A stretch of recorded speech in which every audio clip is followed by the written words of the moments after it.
All right. Well, we're starting. So hello all of you. So great to see so many faces today. We're here today for the opening of CASA Vertigo's new exhibition, Plausible Realities, which traces the work and visual research of Olivier Campagne's digital image practice. So already for a while, me and my co-curator Bob had been following Olivier's work, as we kept seeing it appear on our Instagram feeds and on Alcohol's magazine covers. And we constantly debated whether these images were of real built projects or if they were only still digital fabrications. And in the case of Olivier, it was always the latter. So sometime last year in October, we got in touch and we met with Olivier during a study trip in Paris. And he gave us a very generous tour of his office and presented us not only the images we already seen online, but also his visual research. So he showed us how he was trying to build a digital camera obscura, how he was having a computer propose random camera angles, or how he was generating and blending AI images. And this is what really propelled us to create an exhibition around his work. Because not only are the commissioned renderings very attractive and persuasive, but most importantly, we were motivated to do this exhibition by his tireless experimentation in trying to redefine what it is to make a digital image. And both of these lines of experimentation and commissioned work are presented in the exhibition, which we'll gladly show you around later.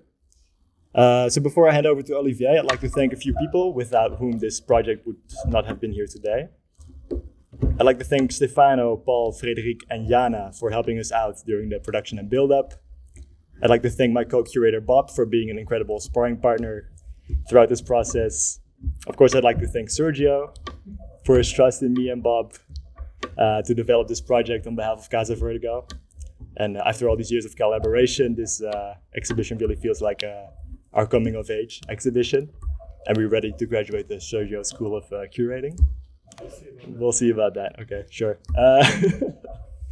And last but not least, also Olivier for his trust and generosity in collaborating with us to curate an exhibition around his work of this amazing practice. So without further ado, I'll give the floor to Olivier Campagne. Thank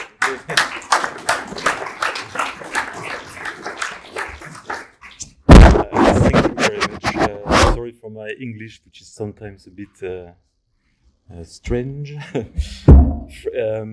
So thank you for the invitation and the opportunity for sharing my work. And I would like to first begin by saying a big thank you to Sergio. I'm going to pronounce well your name. Figueiredo, Vincent van Spadonk, Bob Collenbrander with a very French accent. And so we come up with the concept of the exhibition and curated the whole exhibition. And also a big thank you for all the team working with them. Is it better like this? Yeah, it's better. Sorry. So thank you again for the great work, and also I would like to thank you, my team in Paris, Adrien, Artkers, Tokiko, Maikawa, and Theo Simon, who helps me to make all the work. So I would like to come back to my practice, my discovery, let's say, of 3D images, because it's mainly about that I'm going to talk about, images, photography. And so this is like a book I get from my parents, so not in 78, I'm not that old, but really young I start to draw in perspective. I really like to learn about that, and that was really my the way I went into this field. And just later on, probably when I was 11 or something, I start to make 3D modeling in this software. So it was a bit later than 86, but it was on this Atari ST, and that was the screen you get at the time, which was so almost 30 years ago. So that's what this is what I was seeing on my screen, my Atari. And okay, I was not modeling airplanes, but I was actually modeling the house of my parents, I remember, and I used to record the screen with a camcorder to play an animation later. So I was recording each frame like this. So I was already experimenting with images, computer images, and so I later on I graduated as architect in 2003 in Nantes, School of Architecture in Nantes, so after I really start doing 3D images for architecture office, but coming to my first passion of making images, and so I work in Amsterdam actually for one architecture, and I specialize in in computer graphics. And in 2009, I joined Artifactory in Paris. I co-founded Artifactory Lab, and I will be a partner until 2022. And at the end of 22, I set up my own digital image studio in Paris. And I work for a young agency, including Bruther, Myoto, Baukunst in Belgium, Arrhov Frick in Sweden. I can say many names like this, and I've been published in some El Croquis books. And after, as an introduction, I also almost 1 year ago, I started making a lot of AI images, and I'm going to talk about that later. But I would like to share with you this experiment I've been doing on the side while doing all these commission image, which are exhibited here, like this camera obscura, the 999 cameras, the 2 Power XL images, and finally the AI images. But first, I want to come back to this image done in 2013, so almost 10 years ago, for a competition in Paris for the office Bruther. And as I remember, it was for me the first images I was doing this kind, which is more like architectural photography types of images. And it was really for me a beginning to explore the link between architecture and photography, these images precisely.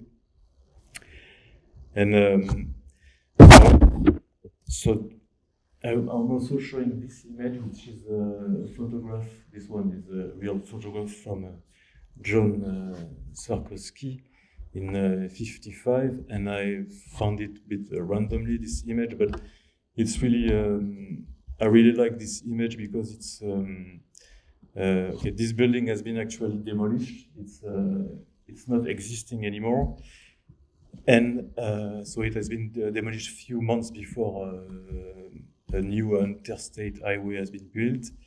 And so I like first the composition in this image, which is not the typical frontal architecture view, but a bit angle. And I like also the kind of modernity you have in the architecture itself, which is this really presence of glass allowed by the steel structure that you don't see. So there is a bit ambiguity in this image. But I also like this image because the image I'm doing, they are sharing the same kind of state, which is that the building is not yet here, will not be there, or is not anymore present. So we are in the same type of images. And I also recall that image, which is a Google Street capture from actually the place, the school of Nantes, which is demolished. And I remember, so I visit the place after the demolition, and it was for me a kind of big emotion seeing that image, that view. And I remember, I think I had a camera at that time with me, but I didn't took the photo to record the moment. So I just go back on Google Street and make a screenshot of that. And so that was the school. the same view about more or less of the school when it was built. So I think I like to show this image because it's also showing a kind of absence that I'm particularly looking at in images, and also emotions. And for example, when I start working on a project, I was always working when I have photography. I'm really working with the absence of the project. So the whole work is about filling the gap, or filling the hole inside the picture. And for example, this image for El Croquis from Arrhov Frick. So that's the final image. And here so I remember I get all the photos from the architect at that time, and they were only visit photography, like not meant to be published as a final frame. So I only had this document to work with, and I go into each image and really make the exercise of imagining the building inside. And I remember I picked the weirdest one. Let's say the one which has the less obvious composition, which is not this frontal view, so I'm working with a kind of constraint here, and which is the view from the architect, the site visit, and also not going through the obvious viewpoints. So this one was published for the El Croquis, and in the same publication there was also this one, which was a bit the same type of method, but here I had a bit more control. So when I look back at this image, I'm always feeling that there is something wrong with the tree, or because I respond to that because there was less this control view. It was more. I mean, I have a lot more control, so it was less random, let's say. And this was actually an image before that, just showing you that that's always the type of work I'm doing, which is about mixing 3D renderings with actual photography. And here it's an image done after the competition of this building for Baukunst Bruther in Brussels, and so they won the competition with, of course, their project, but there was also an image showing the project, which was only a single image, which was a really wide type viewpoint of the building, which I didn't like.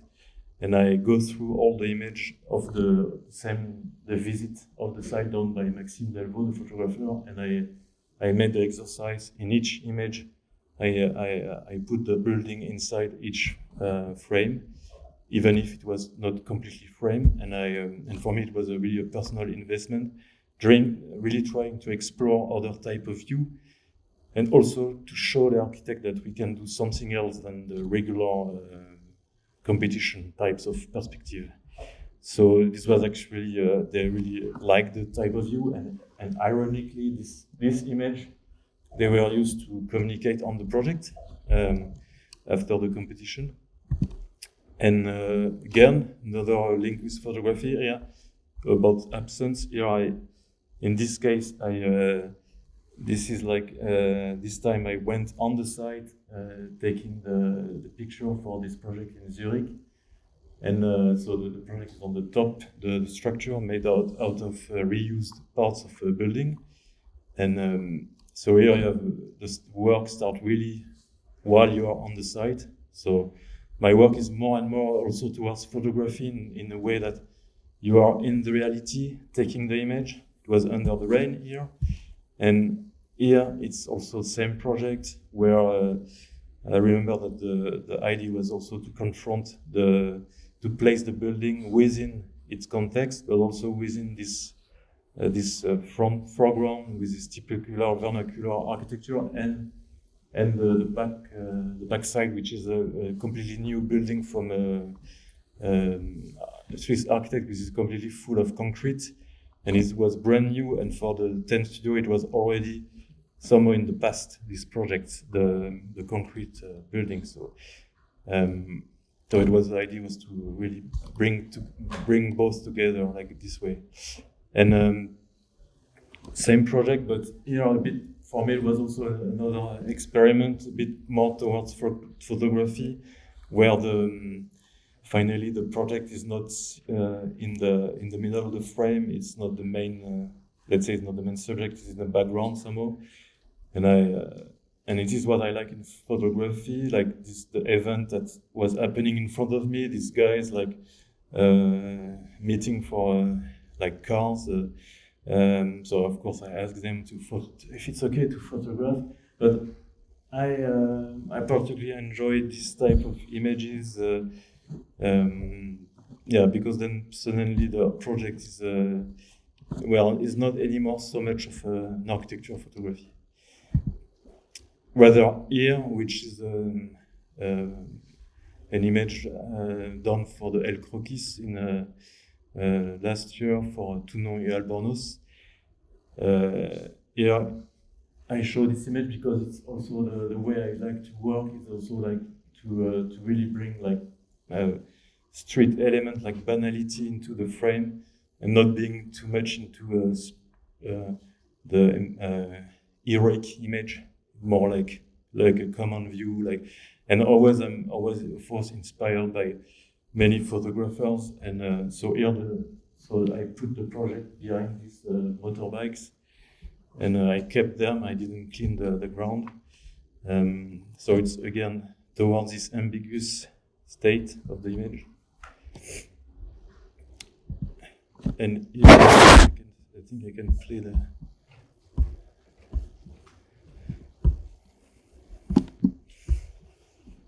And here it's also the type of work I'm doing for. So here it's for Baukunst, and you see the video in the place here. It's also a very straightforward image. It's like in the Louvre in Paris, and it's the project is an itinerary theater. And actually, technically, I'm always going to the simplest path, which is here. I saw that shadow on the ground, and it was there in reality. So when I place my camera, I say, okay, that's the shadow of the building, and so that's why I'm saying it's straightforward, because it's basically a collage. It's the way I like to work also, like already while being on the side, placing the camera, thinking about the final image, and thinking about all the technical issues. Let's move. And okay, this is all wrong. This is it's just also to calm down and say, okay, it's not always that's neat. And this is like I like to show that because it's just to say that my commission work is also about discussion. A discussion with the architect, and it's we are building together the image. And this is like I don't get so much things now, but this is the thing you get in back in like 10 years ago, like strong discussion about the angle. And when you get that, it's not really that happy, but it's fine now to see that. But it's just to say that it's a constant discussion about the viewpoints. And to go a bit more technically, like work with this ambiguity and everything. It's also about like trying to understand how materials works. So here it's a close-up of the facade of a project for Baukunst and Bruther. So after many projects, I try to understand how glass works, how the reflection works. And also here it's another type of shades of glass. This is like ETF glass for, again, the El Croquis of Bruther, so where it was more technical issue to find out how to render that material here, which later was used into this project for Bruther again, where here you see some of the, like, when I have time, I like to bring in some details on the glass, like rain falling, and also, for this project, like about the way the image is built. The project, like when I work for Bruther, I usually get only section AutoCAD drawings, so I have to basically made out all the detail and everything so that it could actually work. So that's also an exercise I need to do while making the image. So that I remember particularly that project, because I think I only get a floor plan and a side view, something like this. I had to guess all. And also this project about glass and facade, like the one from Myoto in Paris, where there was a challenge to make like 12-meter high curtains. So here are so I use the software that is designed to make clothes. So I remember that was a bit a challenge to work on a 12-meter piece of fabric inside, but I really enjoyed that software, because it's really, there is really something about, like you don't really control the shape. I mean, you can move the curtain, but like all the folds and everything comes naturally, and that's really exciting to play with this software when it's playing in real time. I mean, here there is a lot of faces, so a bit slow, but when you reduce the face, it's really interesting to work with that. Suddenly you can really sculpt things.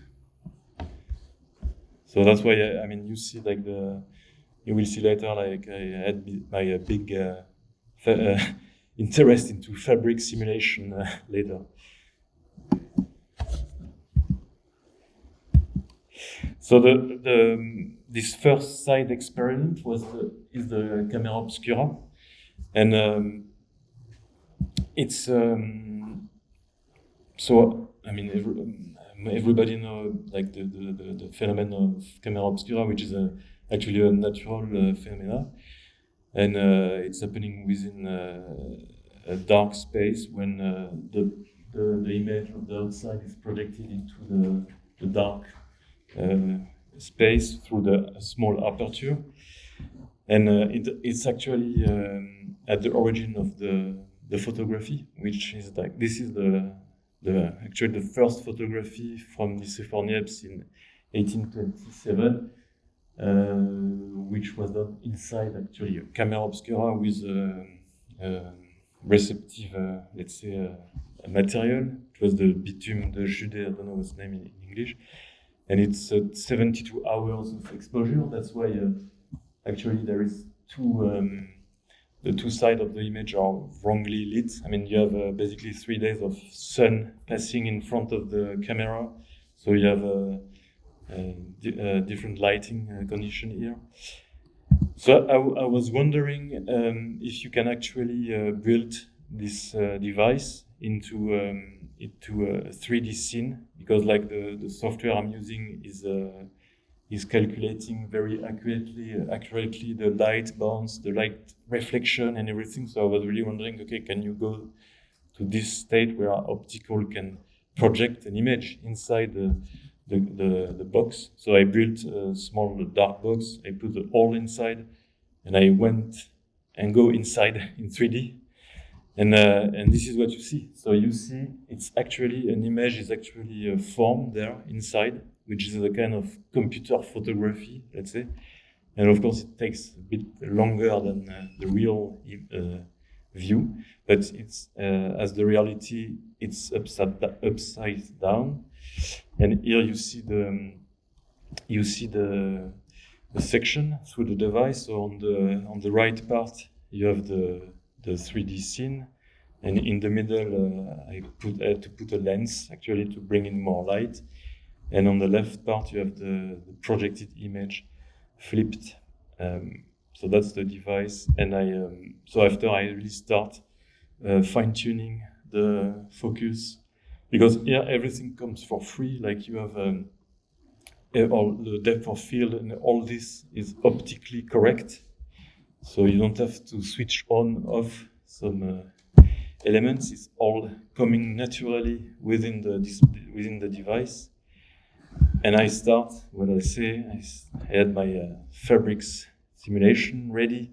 So I start to photograph, let's say, this object into the kind of studio there. So all this image now you're going to see, they are all done with the digital camera obscura.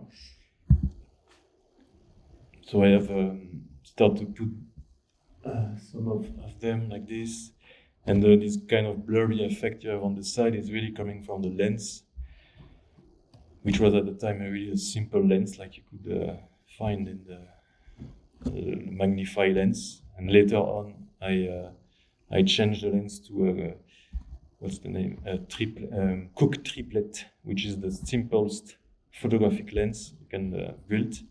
So here it's magnifying lens only. And after I start to photograph also like non-real object, like this is like a mathematical object deriving from this collapse conjecture problem. So it's a graph representation and 3D of the problem, and I start to make kind of photography of this object. And again, here it's also a fractal object for capturing with this device. And and gradually now I'm more coming back to some more real, let's say, object. Like this is like photogrammetry object, which is like 3D scan plants. And here I have a bunch of them here. So it's the project here. It's what's interesting me. I mean, you could say, okay, what else? I mean, and what's the reason for that? And because at the end you get the same image almost that you get without it. But what's interested me here, it's also the process, like from the beginning to what it is now, and it's really like all the steps I go through during it was quite a long process to fine tune everything.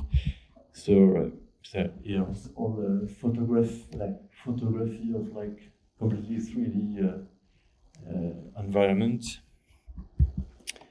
and I also start to play with like photogrammetry of church, which is actually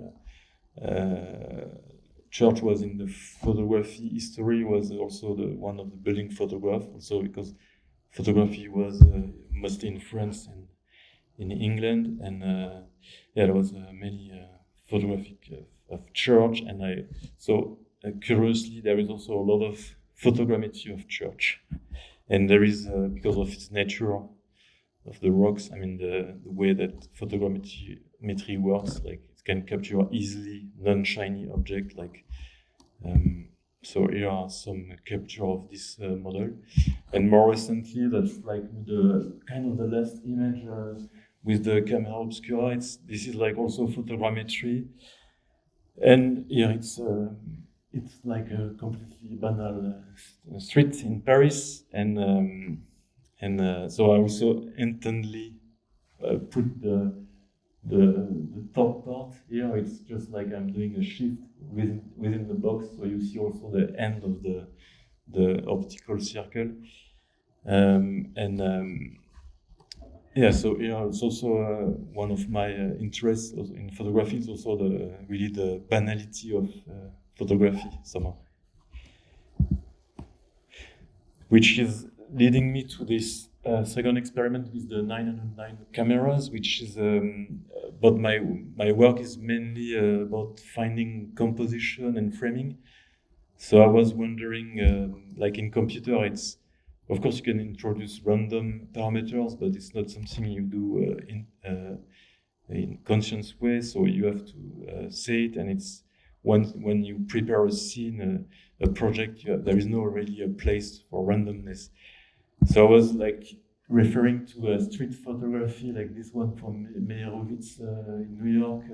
I mean, street photography is always about like being in the right place, at the right moment, and it's really about this unexpected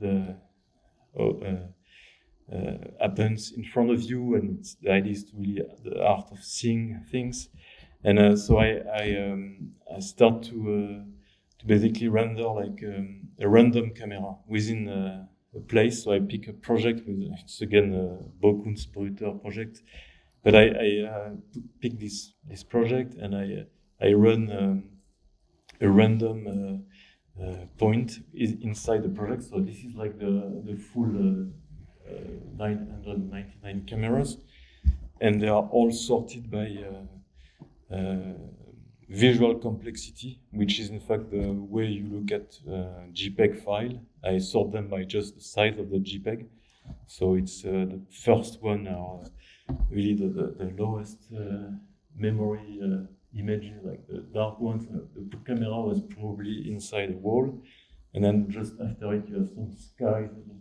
The project was within an infinite environment, and then the last one is supposed to be the most complex view. And if you look at the distribution of the file, it's curiously having this what is called normal what's it? The Gaussian distribution, which is the normal distribution. It's just something to do with nature, and curiously you have this distribution happening here, which I don't know exactly the reason why, but it could have been completely random. But this is something to do with probably also. I'm just wondering what's the reason for that. And here it's another way to sort the image that you have in the exhibition. This is sorted by color.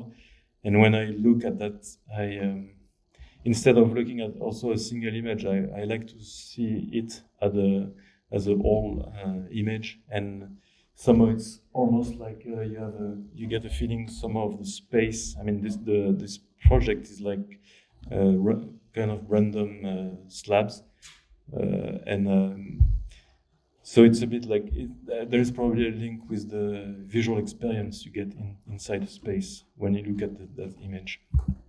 And the idea was to select from the 1000 view. I went through all the image, and curiously the random give me this really central composition with the ventilation pile exactly in the middle. So there was like maybe 10 like this. So I choose to be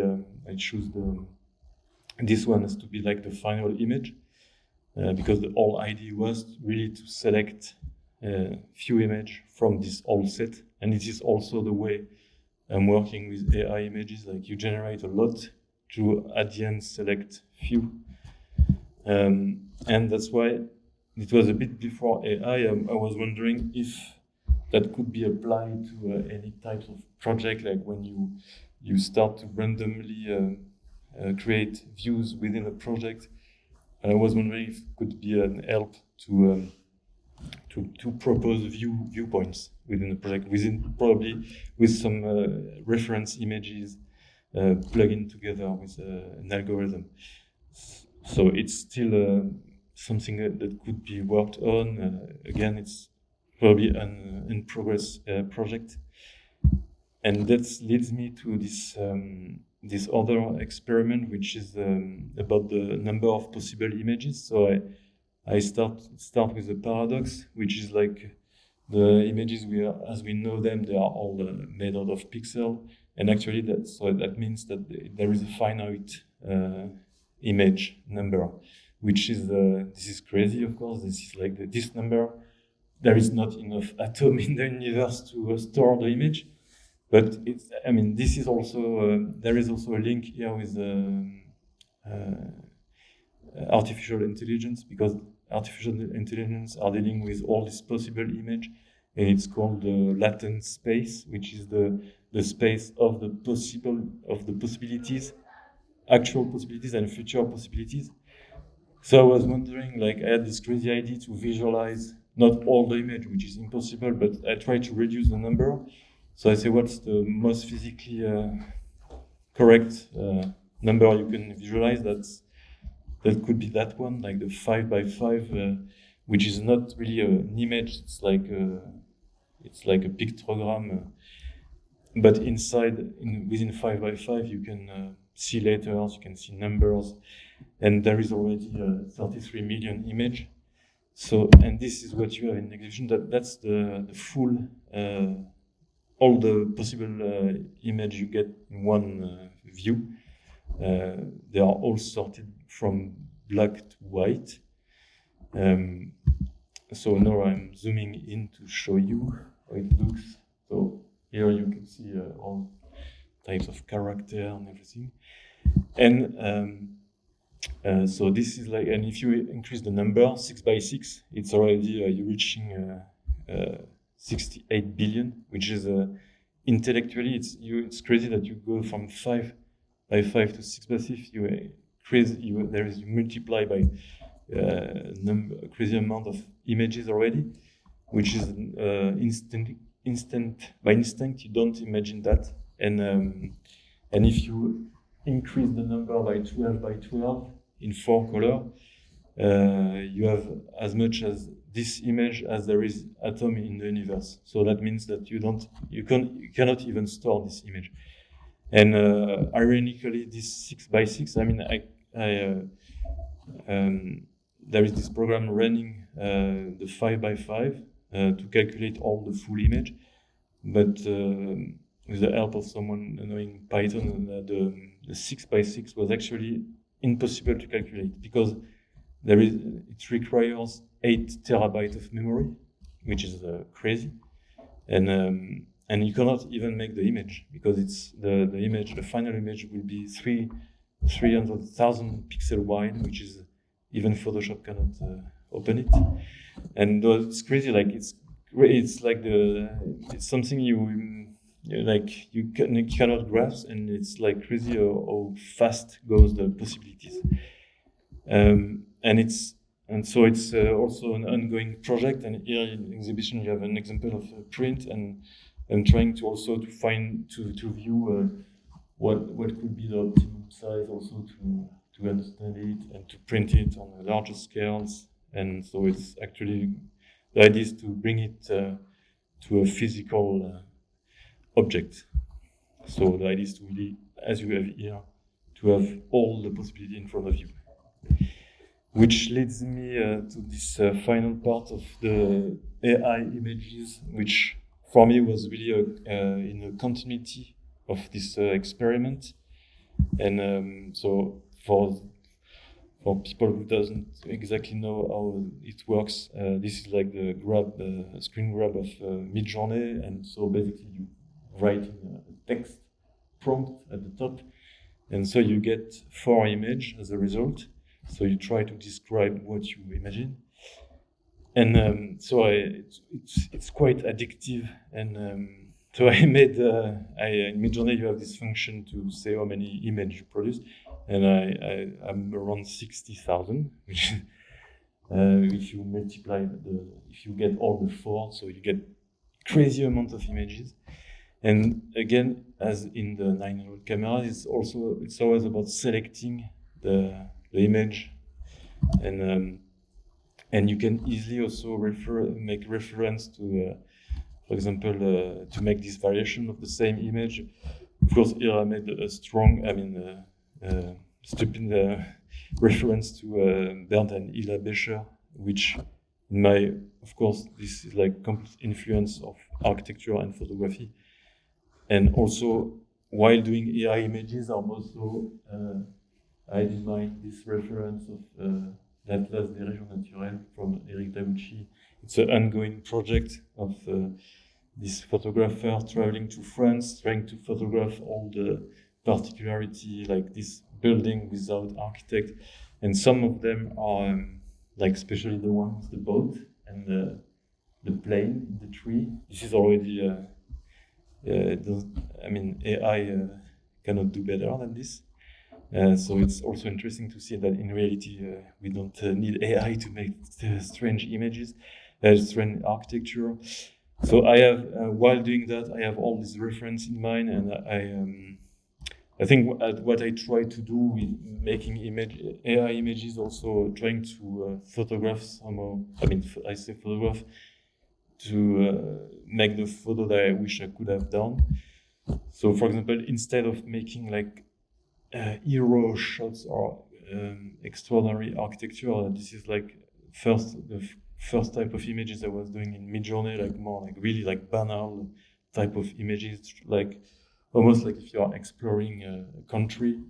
and you want to understand it, you want to see, and that's why I call it région artificielle in reference to Tabuchi Nelly books, and also working on the theme of absence, which is like here, like this image of a building site without glass and facade. So you can play with like negative prompt in Midjourney, no glass, no facade. So I understand it as if Midjourney tried to make a construction site of a building without a building. So it's recursively adding cranes infinitely. It's like an infinite construction site. And also I start making this type of images, which were for me like working as a copyist, like trying to look at the past and trying to redo some of the project I've seen. Like this is like in reference of this project from Baukunst. Also, it was for me a way to challenge a bit the AI. Can you do such combination of objects? So you kind of succeeded, not really. So this is only with the text. So I was really trying to describe it only with text, with many tries. And also you reach the limit here, because here I've tried to make again these photos from Tabuchi and Monnier from this vertical pool, which is something you get. I don't know if you get it in the Netherlands, but in France you have this on the highway. And this, like for Midjourney, I think a pool is not vertical; it's flat. So that's why you kind of understand the bias and the limits of this type of software, because it's obviously making the image only the starting point is all the image store, like and within caption where caption has been put on the image. So if you don't have somewhere vertical pools written, maybe associate with an image, then maybe it's not going to get it. So that's why after I step into stable diffusion. So this is, for example, an image done in stable diffusion, which was for me less extraordinary, but more the style I was looking for. What's good with stable diffusion is that you can train the AI model with your own set or a set of someone. And I asked this photographer Rory Gardiner if he was agree to train the stable part of stable diffusion with his photos. So he sent me all the really a big selection of photos. So this is like type of images I done with this selection. Also together with a strong tool in stable diffusion, which is ControlNet, that you can bring in a 3D model into the software, and it's going to grab on the structure. It's going to understand the depth, and so it's basically this image is a mix of 3D renderings and Rory Gardiner's set of photos. So here there is another one here, another example, where you have, of course, variation. You can launch as many variations you want. So we will randomly create lights, atmosphere. And the idea was to actually use it with my own picture. So here I spent a day working in Saclay, which is the South Paris area of university.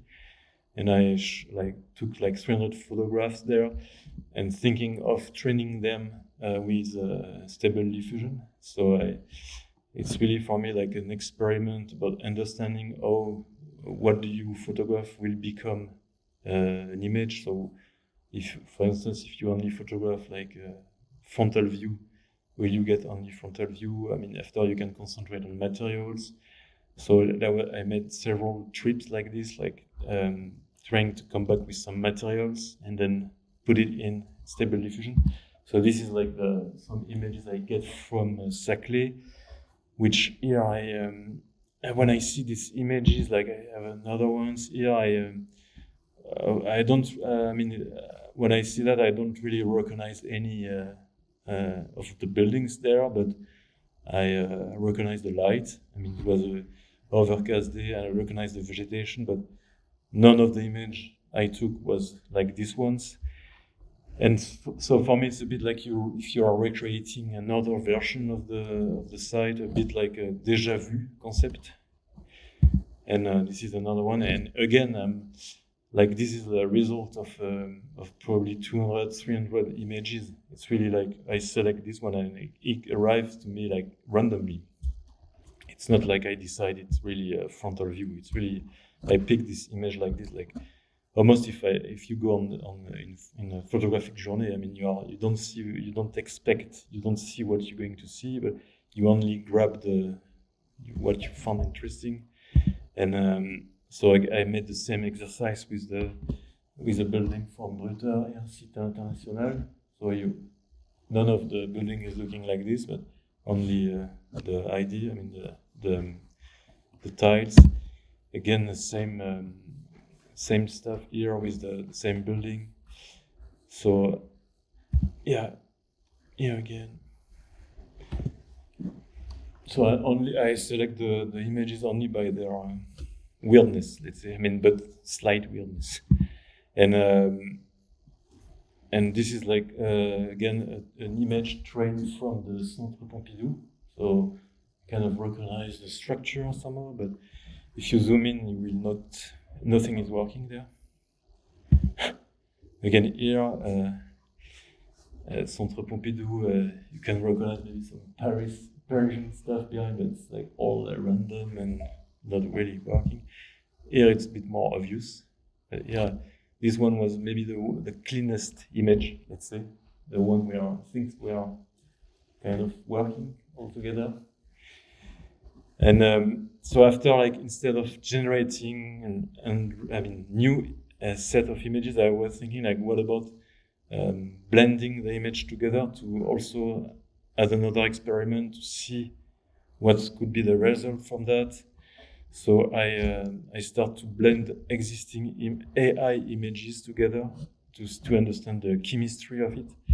And so I select 44 images I made, and each of them has a kind of taxonomy. It's like every image has a history. Also, there is one image that's coming from the Laura from Saclay. Other images are full prompt from Midjourney. I mean, every image has a kind of history, and then this is like the result from the blending for each set. And so again, here it's selecting only what's interesting me in the image, whether it's the composition, the structure, the detail, and also the thematic behind it, and which is here. I find it interesting, like the theme of transformation, of reusing. Another example here.